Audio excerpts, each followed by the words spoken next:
What if I told you there's a psychological formula to make any woman obsessed with you? Seduction isn't luck, it's strategy. In this video, we'll break down Robert Greene's masterful insights and reveal the 4-step blueprint to make her crave your presence. Watch closely, because once you learn this, there's no turning back. Seduction is a dance of psychology, subtlety, and control. It is not about force, nor is it about begging for attention. The key to seduction is becoming an irresistible presence that lingers in the mind of the woman you desire. Mastering this requires understanding 4 crucial elements: intrigue, emotional imprinting, the illusion of control, and the moment of surrender. When these elements align, seduction is not just effortless, it is inevitable. Intrigue begins with contrast. People are drawn to contradictions, to the idea that there is more to someone than meets the eye. When a man appears strong but has an undertone of vulnerability, when he exudes confidence but also possesses a quiet intensity, he becomes an enigma. This is why icons of seduction, James Dean, Marilyn Monroe, Angelina Jolie, fascinate. They are never entirely what they seem, and that makes them impossible to forget. The key to embodying this contrast is subtlety. It must not be an act, nor should it be too obvious. If a man is playful, there must be a quiet moment where he reveals a thoughtful side. If he is dominant, there must be flashes of unexpected gentleness. This duality is what captivates.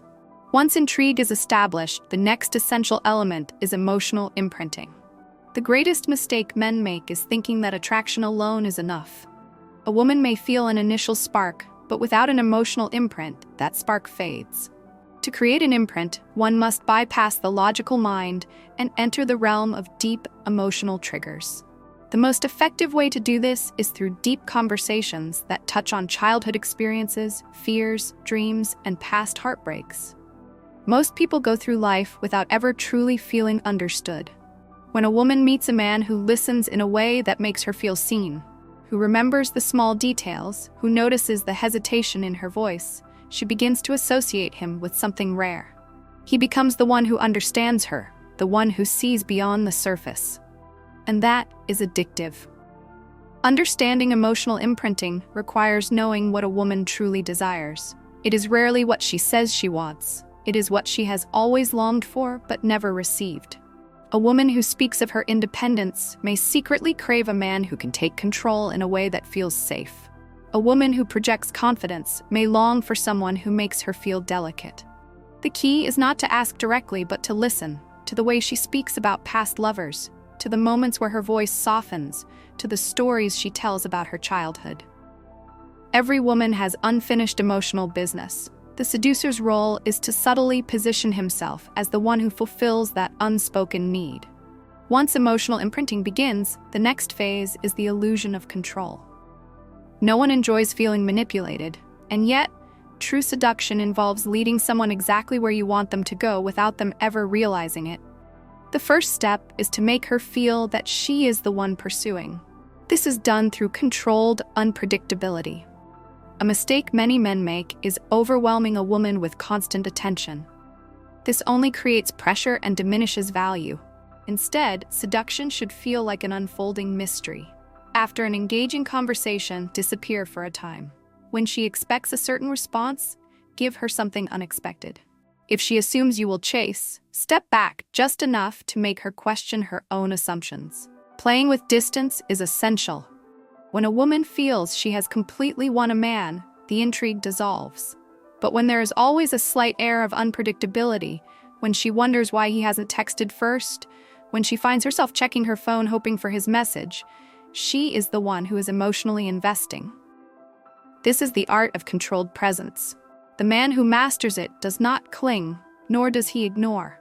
He gives just enough to make her feel his presence, but never so much that he becomes predictable.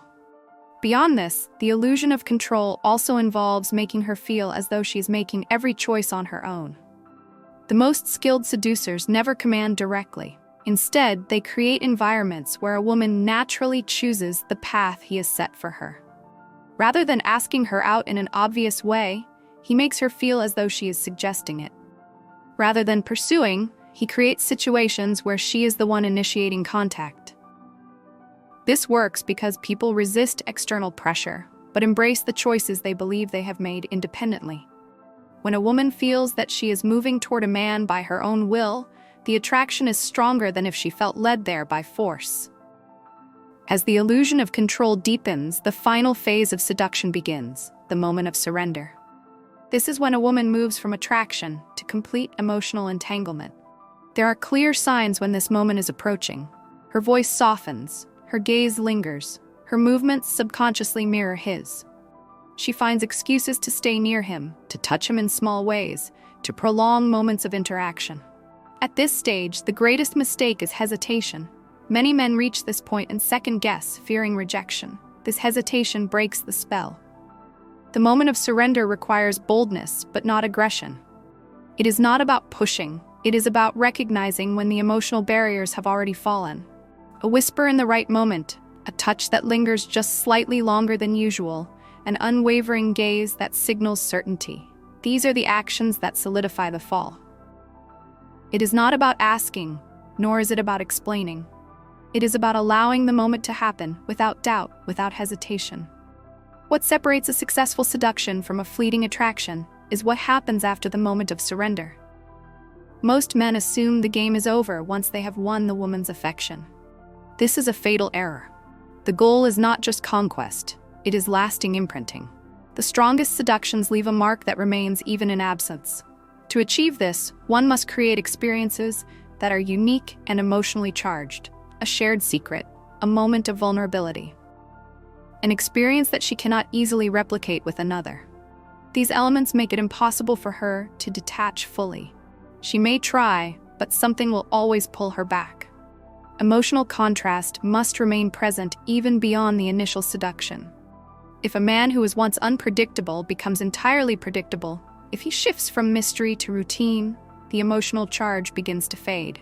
Maintaining the dynamic means keeping an edge, continuing to be the one who challenges, who excites, who occasionally disappears just enough to be missed. The woman who is seduced in this way does not simply desire the man in the moment. She carries him with her, in her thoughts, in her memories, in the space between other interactions. She does not just want him, she needs him. The true mastery of seduction lies in understanding that it is never about surface-level tactics. It is about psychology. It is about creating an experience so compelling that the woman never wants to let it go.